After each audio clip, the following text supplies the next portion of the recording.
Hello, this is Dr. Brown. In this video we're going to learn how to use another integration technique, and it's called integrating using substitutions. And we're also going to look briefly at how to calculate the area between two curves. Now, you all remember the fundamental theorem of calculus. In fact, the first fundamental theorem of calculus that says if you want to calculate an integral from a to b of f of x dx, all you need to know is the antiderivative of lowercase f, which is uppercase F, and then evaluate it at b and subtract the value at a, and you've got the integral. Now, we already know a lot of antiderivatives. We have developed some formulas, and we also have a formula sheet which shows the antiderivatives of a number of trigonometric functions.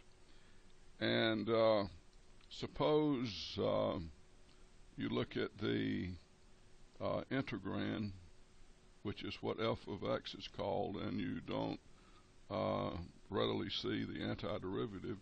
We then would need to find a way to calculate the antiderivative. And the first method that we're going to use is a method of substitutions. For those of you who are going into Calculus 2, we'll spend quite a bit of that semester in finding other techniques for integrating functions. But let's first look at a very simple example that illustrates the method of substitutions, and then we'll talk about it a little bit more. Now, here we have a function that we want to integrate, and it looks rather complicated because it's got some cosine, a cosine function and also 2x plus 3, and it's not just cosine of x, it's cosine of x squared plus 3x plus 5. So just follow the example I'm going to show you, looking at the procedure without really going into the theory. If we let u be our substitution and let u equal x squared plus 3x plus 5, and take du dx, we get 2x plus 3, and then cross multiply, we get that du is equal to 2x plus 3 dx. Now we look up in the integral and notice that we have 2x plus 3 dx sitting up there, and what I've encircled here we can call du. And notice that x squared plus 3x plus 5 would be u, so we can rewrite the integral as cosine of u, and the rest of that would be just plain old du. So we've highly simplified the integral, and now we have a function of u that we can easily integrate, and of course that's going to be sine of u plus a constant. Now remember that u is equal to x squared plus 3x plus 5, so our answer will be sine of 3x squared plus 3x plus 5 plus a constant. Now, why did this work? Notice that the substitution we picked, u equal x squared plus 3x plus 5, that its derivative happens to be sitting right there in the integrand. And that's what allowed us to let 2x plus 3 dx dx be replaced by something much simpler, du. And that's going to be the key to the substitution method.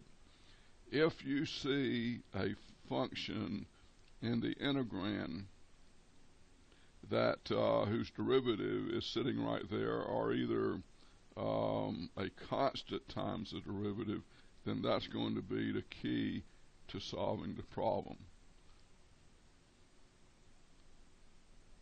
So let's illustrate that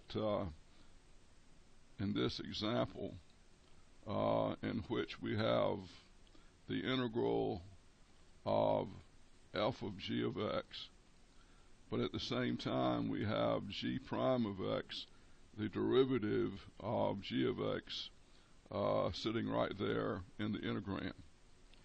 Now, what we will do is let u equal g of x. Du dx would be g prime of x, and cross multiplying we get du equal g prime of x dx. And we can see that if we separate out g prime of x and d of x, that would become du. And of course the g of x is u, and so the integral we get would be f of u du. And so if we can find an antiderivative for f of u, which would be capital F of u, the general solution would be capital F of u plus a constant. And then the last thing we would do is substitute what u is, which would be the substitution g of x.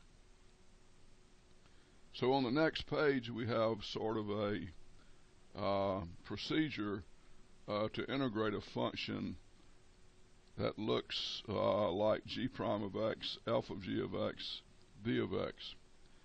What you want to do first is choose a substitution, u equal g of x. Look in the integrand and see if you see a function whose derivative is also present there.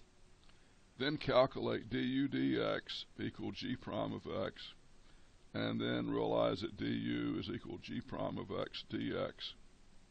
And then do the substitution, du equal g prime of x dx in the integral, and then integrate with respect to u, and after you're through, put u back in as g of x, and then you'll have the antiderivative as a function of x.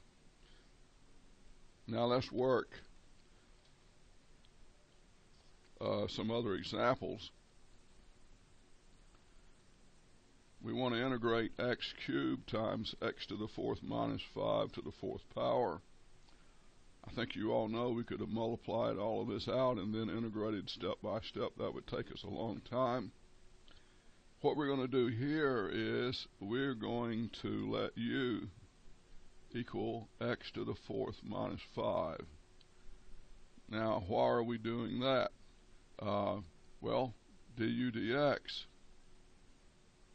is equal to 4x cubed. And we don't see 4x cubed in the integrand, but we do see x cubed, and that's close enough. If it's just a constant times what we see there, then that would be okay. If it's just a constant times the derivative. Now we multiply and get du equals 4x cubed dx. And notice that we have x cubed dx up here in the integrand. And so solving for x cubed dx, we get that is equal to du over 4.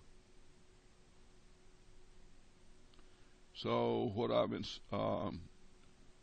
drawn some lines around would be du over 4. X to the 4th minus 5 is u, and so the integral becomes u to the 4th du all divided by 4. Well, the antiderivative of u to the 4th over 4 is u to the 5th over 20 plus a constant. And now putting our substitution back in, we get x to the 4th minus 5 to the 5th power over 20 plus a constant. Let's work another one. Think about what you would let u be for your substitution here. Take a look at it for a second. See what you would choose.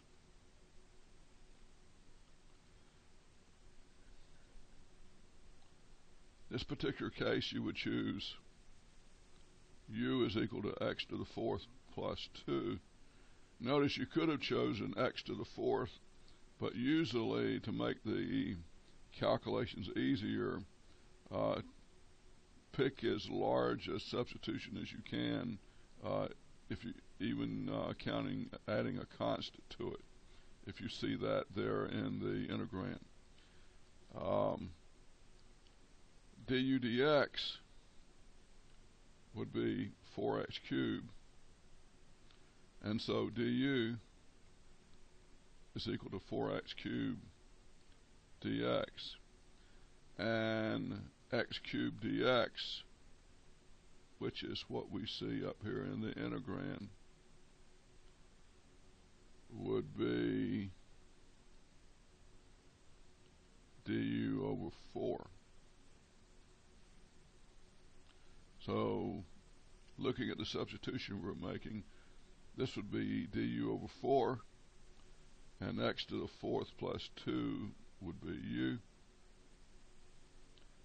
And now we are integrating a much simpler function, the square root of u over 4 du, which we would rewrite as u to the 1/2 du over 4. Taking the antiderivative, we get u to the 3/2 over 4 times 3/2 plus a constant. That is obviously equal to u to the 3/2 divided by 6 plus a constant. Resubstituting what u is, we get x to the 4th plus 2 to the 3/2 divided by 6 plus a constant. And one more example. We have what looks like a fairly complicated function. Notice we have inverse sine of x to the 8th power divided by the square root of 1 minus x squared. And notice, though, that if u is taken as the inverse sine of x, you'll recall that du dx, its derivative, is 1 over the square root of 1 minus x squared.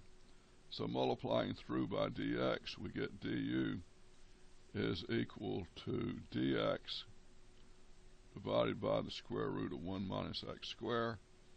And looking up in the integrand, if we encircle 1 over the square root of 1 minus x squared dx, that could become du. Inverse sine is u, so now we are integrating simply u to the 8th power, and that is simply equal to u to the 9th divided by 9 plus a constant equals inverse sine of x to the 9th power divided by 9 plus a constant. Now, So far, the examples we've shown have been indefinite integrals. In other words, we didn't have an upper and lower limit of integration. Now we're going to look and see what you would do if you had a definite integral and wanted to actually calculate a numerical value for the definite integral. Well, here is what we would do. If we're going from A to B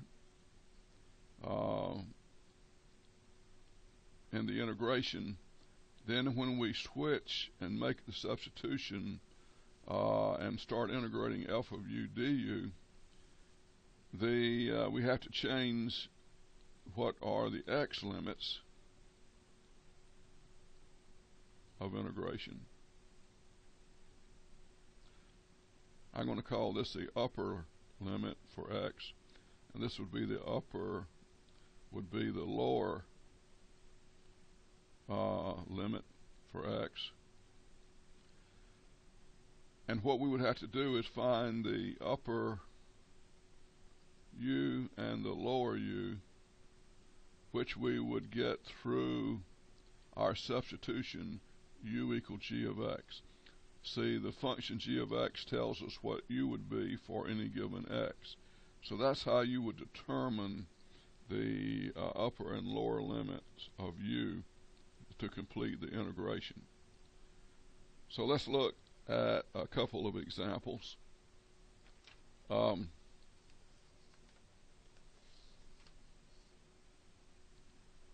Here we have an integration that we want to do, and we're going from -1 to +1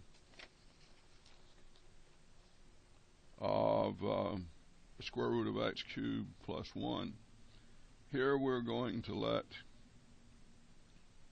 u equal x cubed plus 1, and notice that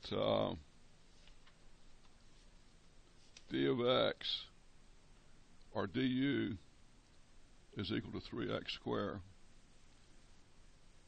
or du dx is equal to 3x squared. So du is equal to 3x squared dx. Looking at the integrand, we see 3x squared dx, which can be replaced by du. U, of course, is x cubed plus 1. So we now are going to do the integral of the square root of u du. But now we need to calculate the upper u would be equal to x cubed plus 1 evaluated at x equal 1, which would be 2. And the lower u would be x cubed plus 1 evaluated at -1, which is -1 cubed plus 1 equals 0. So the lower limit is 0 and the upper limit is 2. And now we need to do the integration, which would be integrating u to the 1/2 du, which would be u to the 3/2 times 2/3. And we want to evaluate at 0 and 2. And so this would be, plugging in 2, would be 2 to the 3/2 power minus 2/3, 0 to the 3/2 power. 2 to the 3/2 power is 2 to the 3rd power, which is 8. And then the square root of that, so we're talking about the square root of 8, which is equal to 2 times the square root of 2 times 4 over 3. So the final answer is going to be 4 square roots of 2 over 3. And so that is the value of that definite integral. We're going to do one more.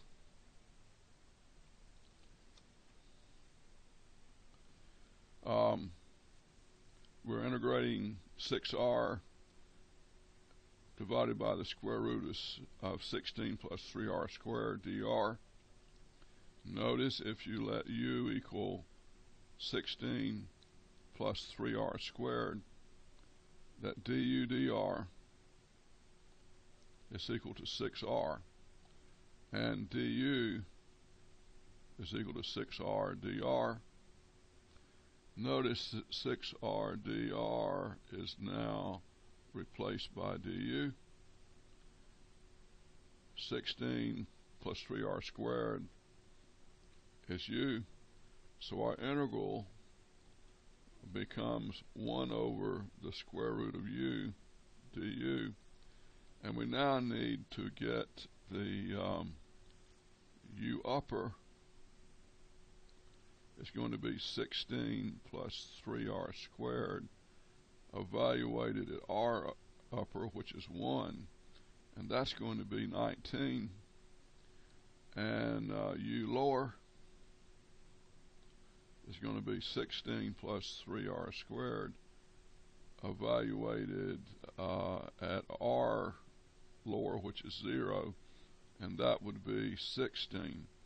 So our limits are integral from 16 to 19 of 1 over the square root of u du.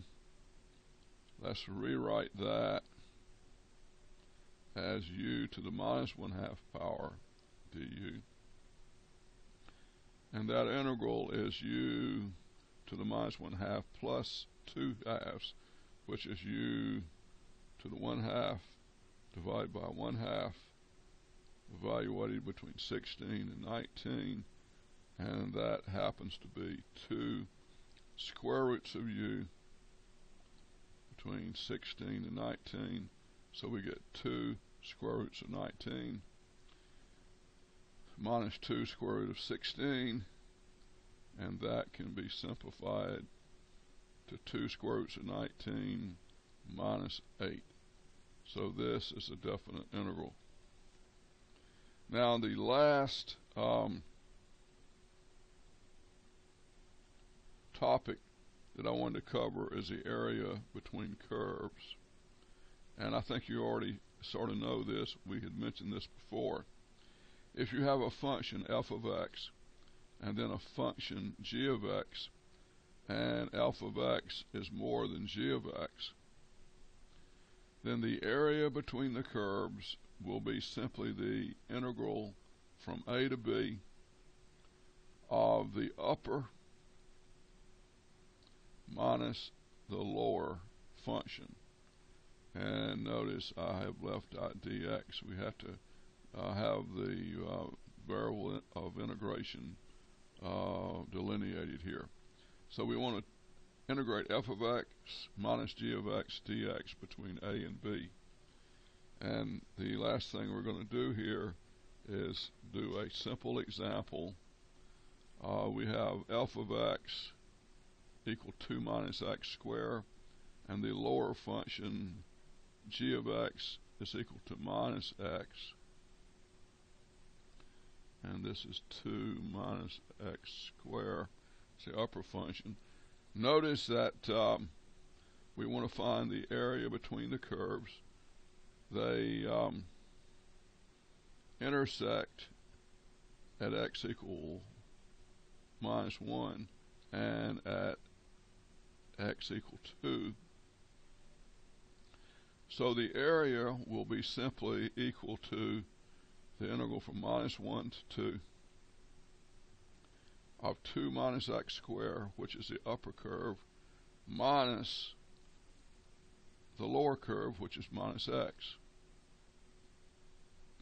So we end up integrating minus 1 to 2 of 2 minus x squared plus x dx.